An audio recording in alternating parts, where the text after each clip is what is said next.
ನಮಸ್ತೆ ಟಿವಿ20 ಕನ್ನಡ ವಾಹಿನಿಗೆ ಸ್ವಾಗತ. ನಂದಗಡದಲ್ಲಿ ಐತಿಹಾಸಿಕ ದಿನವಾಗಿದೆ. ಸಂಗೊಳ್ಳಿ ರಾಯಣ್ಣ ಸ್ವಾತಂತ್ರ್ಯ ಸಂಗ್ರಾಮಕ್ಕಾಗಿ ರಣಕಹಳೆ ಮೊಳಗಿಸಿದ ಮಹಾನ್ ಸೇನಾನಿ ಆಗಿದ್ರು. ಇವರ ಇತಿಹಾಸವನ್ನ ಮೆಲುಕು ಹಾಕುವ ಉದ್ದೇಶದೊಂದಿಗೆ ಸಂಗೊಳ್ಳಿ ಹಾಗೂ ನಂದಗಡ ಗ್ರಾಮದಲ್ಲಿ ವಸ್ತು ಸಂಗ್ರಹಾಲಯವನ್ನ ಸ್ಥಾಪಿಸುವ ಕಾರ್ಯ ನಮ್ಮ ಸರ್ಕಾರದಿಂದ ಆಗಿದೆ ಅಂತ ಹಿಂದುಳಿದ ವರ್ಗಗಳ ಕಲ್ಯಾಣ ಹಾಗೂ ಕನ್ನಡ ಮತ್ತು ಸಂಸ್ಕೃತಿ ಇಲಾಖೆ ಸಚಿವರು ಆದ ಶಿವರಾಜ ತಂಗಡಗಿ ಅವರು ಹೇಳಿದ್ದಾರೆ. ಖಾನಾಪುರ ತಾಲೂಕಿನ ನಂದಗಡ ಗ್ರಾಮದಲ್ಲಿ ಸೋಮವಾರ ರಾಯಣ್ಣನ ವೀರಭೂಮಿ ವಸ್ತು ಸಂಗ್ರಹಾಲಯ ಉದ್ಘಾಟಿಸಿ ಕಾರ್ಯಕ್ರಮದಲ್ಲಿ ಮಾತನಾಡಿದರು. ಮುಂದಿನ ದಿನಮಾನದಲ್ಲಿ ಕಿತ್ತೂರ ಚೆನ್ನಮ್ಮ ಹಾಗೂ ಸಂಗೊಳ್ಳಿ ರಾಯಣ್ಣನ ಇತಿಹಾಸ ತಿಳಿದುಕೊಳ್ಳುವ ಕಾರ್ಯ ರಾಜ್ಯ ಸೇರಿ ರಾಷ್ಟ್ರ ಮಟ್ಟದಲ್ಲಿ ಪ್ರಭಾವ ಬೀರಲಿದೆ ಎಂದಿದ್ದಾರೆ. ಎಂದು ಈ ಸ್ಥಳದಲ್ಲಿ ಸಂಗೊಳ್ಳಿ ರಾಯಣ್ಣ ಇತಿಹಾಸ ಹಾಗೂ ಅಭಿವೃದ್ಧಿ ಸಲುವಾಗಿ ಇಂದು 24 ಕೋಟಿ ಅನುದಾನದಲ್ಲಿ ವಿವಿಧ ಕಾಮಗಾರಿಗಳು ಉದ್ಘಾಟನೆಯಾಗಿದೆ. ಮುಂದಿನ ದಿನದಲ್ಲಿ ಈ ಭಾಗ ಪ್ರವಾಸಿ ತಾಣವಾಗಿ ಸಂಗೊಳ್ಳಿ ರಾಯಣ್ಣ ಚೆನ್ನಮ್ಮ ಇತಿಹಾಸ ಅರಿಯಲು ಕರ್ನಾಟಕದ ವಿವಿಧ ಮೂಲೆಗಳಿಂದ ಇಲ್ಲಿ ಜನ ಆಗಮಿಸುತ್ತಾರೆ ಎಂದಿದ್ದಾರೆ. ಬಂಧುಗಳೇ, ಇವತ್ತ ನಂದಗಡದೊಳಗೆ ಒಂದು ಐತಿಹಾಸಿಕ ಇತಿಹಾಸವನ್ನು ಬರೆಯುವಂಥ ದಿವಸ ಅಂದರೆ ತಪ್ಪಾಗಲಿಕ್ಕಿಲ್ಲ. ಯಾಕಂದರೆ ಈ ಭಾಗದ ಜನರು ಭಾಳ ಆಸೆಯನ್ನು ಪಟ್ಟಂಥ ಏನು ಸಂಗೊಳ್ಳಿ ರಾಯಣ್ಣವರ ಒಂದು ವಸ್ತು ಸಂಗ್ರಹಾಲಯ ವೀರಭೂಮಿ ಉದ್ಘಾಟನೆ ಮಾಡಿದ್ದು ಮತ್ತು ಆ ಕೆರೆಯಲ್ಲಿ ಸಂಗೊಳ್ಳಿ ರಾಯಣ್ಣ ಪ್ರತಿಮೆಯನ್ನು ಪ್ರತಿಷ್ಠಾಪನೆ ಮಾಡಿದ್ದು ಮತ್ತು ಇದೆಲ್ಲದರ ಜೊತೆಗೆ ಇನ್ನೂ ಇದನ್ನು ಅಭಿವೃದ್ಧಿ ಮಾಡಬೇಕನ್ನೋ ದೃಷ್ಟಿಕೋನವನ್ನು ಇಟ್ಕೊಂಡು ಕನಿಷ್ಠ 24 ಕೋಟಿಗೆ ಇವತ್ತ ಭೂಮಿ ಪೂಜೆಯನ್ನು ಮಾಡಿದಂಥದ್ದು ಇರ್ಬೋದು. ಇದು ಎಲ್ಲವೂ ಇತಿಹಾಸ ಬರೆಯುವಂಥ ಕೆಲಸ ಅನ್ನೋ ಮಾತನ್ನು ಇಲ್ಲಿ ಹೇಳಲಿಕ್ಕೆ ಇಷ್ಟಪಡ್ತೀನಿ ಬಂಧುಗಳು.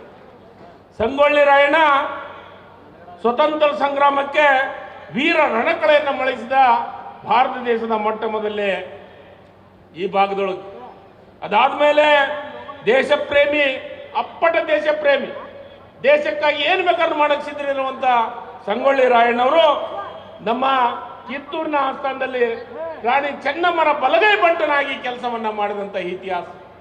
ಅವರ ಒಂದು ಇತಿಹಾಸವನ್ನು ನೆನಪು ಮಾಡಲಿಕ್ಕೆ ಈ ಭಾಗಕ್ಕೆ ಆ ಒಂದು ಮಹಾನ್ ವ್ಯಕ್ತಿಯ ಬಗ್ಗೆ ಯುವಕರಿಗೆ ಒಂದು ಇತಿಹಾಸವನ್ನು ಹೇಳಲಿಕ್ಕಾಗಿಯೇ ಸಂಗೊಳ್ಳಿಯಲ್ಲಿ ಇರ್ಬೋದು ಮತ್ತು ನಂದಗಡದಲ್ಲಿ ಇರ್ಬೋದು ಇವೆಲ್ಲವನ್ನ ಕೆಲಸವನ್ನು ಮಾಡಲಿಕ್ಕೆ ಸನ್ಮಾನ್ಯ ಮುಖ್ಯಮಂತ್ರಿಗಳೇ ಇದನ್ನೇ ಅದಕ್ಕೆ ಕಾರ್ಯರೂಪಕ್ಕೆ ಮೊಟ್ಟ ಮೊದಲಿಗೆ ಕೆಲಸವನ್ನು ಮಾಡಲಿಕ್ಕೆ ಪ್ರಾರಂಭವನ್ನು ಮಾಡಿದ್ರು.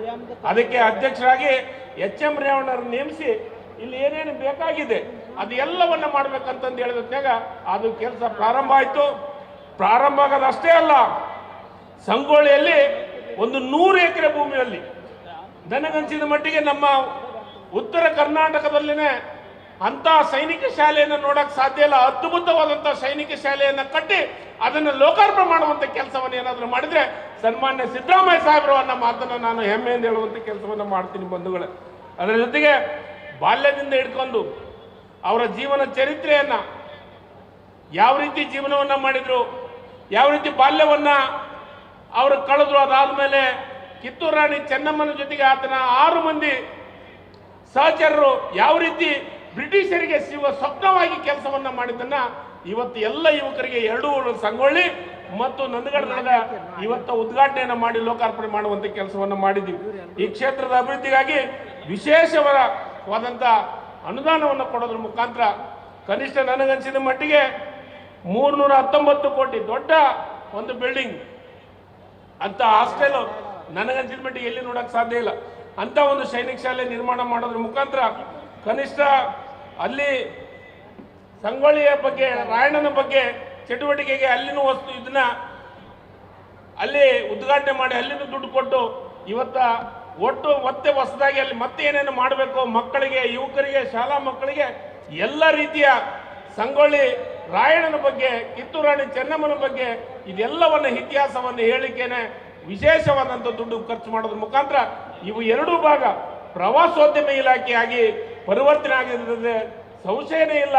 ಮುಂದಿನ ದಿನಮಾನದೊಳಗೆ ನಮ್ಮ ಉತ್ತರ ಕರ್ನಾಟಕ ಅಷ್ಟೇ ಅಲ್ಲ, ಕರ್ನಾಟಕದ ಮೂಲೆ ಮೂಲೆಯಿಂದ ಇಲ್ಲಿ ಬಂದು ರಾಯಣ್ಣನ ಬಗ್ಗೆ, ಚೆನ್ನಮ್ಮನ ಬಗ್ಗೆ ತಿಳ್ಕೊಳ್ಳುವಂಥ ಕೆಲಸ ಆಗುತ್ತೆ ಅಂತ ಆ ರೀತಿ ಒಳಗೆ ಒಳ್ಳೆ ಅಭಿವೃದ್ಧಿ ಕೆಲಸಗಳನ್ನು ಮಾಡಿದ್ದೀವಿ ಅನ್ನೋ ಮಾತನ್ನ ಇಲ್ಲಿ ಹೇಳಿ, ನನಗೆ ಬಹಳ ವಿಶೇಷವಾಗಿ ಈ ಭಾಗದೊಳಗೆ ಈ ಒಂದು ಕಾರ್ಯಕ್ರಮ ಮಾಡೋದ್ರ ಮುಖಾಂತರ ಇವತ್ತ ಸಂಗೊಳ್ಳಿ ರಾಯಣ್ಣಂದು ಮತ್ತು ನಂದಗಡ ಇದರಲ್ಲಿ ಲೋಕಾರ್ಪಣೆ ಮಾಡುವಂಥ ಕೆಲಸಕ್ಕೆ ನಿಜವಾಗಲೂ ಮುಖ್ಯಮಂತ್ರಿಗಳು ಇದಕ್ಕೆ ಬಹಳಷ್ಟು ಪ್ರೋತ್ಸಾಹ ಕೊಟ್ಟಿದ್ದಾರೆ ಅವರಿಗೆ ಮತ್ತು ನಮ್ಮ ಗ್ಯಾರಂಟಿ ಅಧ್ಯಕ್ಷರಾದ ಎಚ್.ಎಂ. ರೇವಣ್ಣವರು ನಿಜವಾಗಲೂ ನಾನು ಅವ್ರನ್ನ ಅಭಿನಂದಿಸ್ತೀನಿ. ನನಗೆ ಪ್ರತಿ ಒಂದು ವಿಚಾರದೊಳಗೂ ಕೆಲಸವನ್ನು ಮಾಡಲಿಕ್ಕೆ ನಾವು ಹೋಗೋಣ ಅಂತಂದು ಕನಿಷ್ಠ 3 ರಿಂದ 4 ಸತಿ ನಾವು ಇಲ್ಲಿ ಬಂದು ಭೇಟಿ ಕೊಟ್ಟು ಇಲ್ಲೆಲ್ಲ ಕೆಲಸವನ್ನು ಮಾಡಲಿಕ್ಕೆ ನನಗೆ ಬಹಳ ಸಹಕಾರವನ್ನು ಮಾಡಿದರೆ. ಆದರೆ ನಾನು ಅವರಿಗೆ ಅಭಿನಂದಿಸ್ತೀನಿ. ಮತ್ತು ವಿಶೇಷವಾಗಿ ಮುಖ್ಯಮಂತ್ರಿಗಳು ಸಂಗೊಳ್ಳಿ ಪ್ರಾಧಿಕಾರಕ್ಕೆ ಅಧ್ಯಕ್ಷರವರೇ ಇರ್ತಾರೆ, ನಾನು ಉಪಾಧ್ಯಕ್ಷ ಇರ್ತೀನಿ. ಆದರೆ ನನಗೆ ಮುಖ್ಯಮಂತ್ರಿ ಸಾಹೇಬರು ಹೇಳಿದ್ರು, ಮೊದಲನೇ ಮೀಟಿಂಗ್ದೊಳಗೆ ಅಧ್ಯಕ್ಷರು ಏನೇನು ಹಕ್ಕುಗಳದ ಅಂದರೆ ಅಧ್ಯಕ್ಷರ ಒಂದು ಚಾರ್ಜ್ ಏನೈತೆ ಅದನ್ನು ನಾನು ತಂಗಡಿಗೆ ಕೊಡ್ತೀನಿ, ಅದನ್ನು ಆದಷ್ಟು ಬೇಗನೆ ಲೋಕಾರ್ಪಣೆ ಮಾಡಬೇಕು ಅಂತಂದು ನನಗೊಂದು ಜವಾಬ್ದಾರಿ ಒಪ್ಪಿಸಿದ್ರು. ಅದನ್ನು ಲೋಕಾರ್ಪಣೆಯನ್ನು ಮಾಡುವಂಥ ಕೆಲಸವನ್ನು ನಾವು ಮಾಡಿದ್ದೀವಿ. ಒಂದು ಇತಿಹಾಸದ ಪುಟವನ್ನು ಇವತ್ತು ಸೇರುವಂಥ ಕೆಲಸ ಆಗಿದೆ. ಇದು ಎಲ್ಲದಾಗಲಿಕ್ಕೆ ಸನ್ಮಾನ್ಯ ಸಿದ್ದರಾಮಯ್ಯ ಸಾಹೇಬರು ಅನ್ನೋ ಮಾತನ್ನ ಇಲ್ಲಿ ಹೇಳಲಿಕ್ಕೆ ನಾನು ಇಷ್ಟಪಡ್ತೀನಿ. ಮತ್ತೊಮ್ಮೆ ನಿಮ್ಮೆಲ್ಲರಿಗೆ ಹೊಂದಿಸಿ ಈ ಕಾರ್ಯಕ್ರಮಕ್ಕೆ ಮಾತಾಡಲಿಕ್ಕೆ ಅವಕಾಶ ಮಾಡಿಕೊಟ್ಟಂತ ನಿಮ್ಮೆಲ್ಲರಿಗೂ ಹೊಂದಿಸಿ ನಾನು 2 ಮಾತನ್ನು ಮುಗಿಸ್ತೀನಿ. ಜೈ ಹಿಂದ್, ಜೈ ಕರ್ನಾಟಕ. ಧನ್ಯವಾದಗಳು.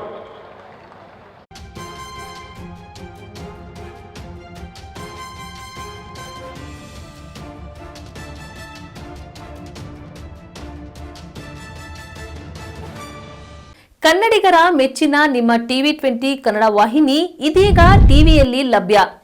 ಕರ್ನಾಟಕ ಮತ್ತು ದೇಶ ವಿದೇಶದ 360 ಡಿಗ್ರಿ ಸುದ್ದಿ ವಿವರವನ್ನ ಪಡೆಯುವುದಕ್ಕೆ ಟಿವಿ20 ವಾಹಿನಿಯನ್ನು ಲೈಕ್ ಮಾಡಿ, ವಿಡಿಯೋಗಳನ್ನು ಶೇರ್ ಮಾಡಿ, ಕಮೆಂಟ್ ಮಾಡಿ, ಸಬ್ಸ್ಕ್ರೈಬ್ ಮಾಡಿ. HCN ಕೇಬಲ್ 842 ನಂಬರ್ನಲ್ಲಿ ಹುಕ್ಕೇರಿ ತಾಲೂಕು ಹಾಗೂ ಸಂಕೇಶ್ವರದ ಸುತ್ತಮುತ್ತಲಿನ ಹಳ್ಳಿಗಳಲ್ಲಿ ಲಭ್ಯ. PCN ಕೇಬಲ್ 129 ನಂಬರ್ನಲ್ಲಿ ಹಾರುಗೆರೆ ಸುತ್ತಮುತ್ತಲಿನ ಹಳ್ಳಿಗಳಲ್ಲಿ ಲಭ್ಯ.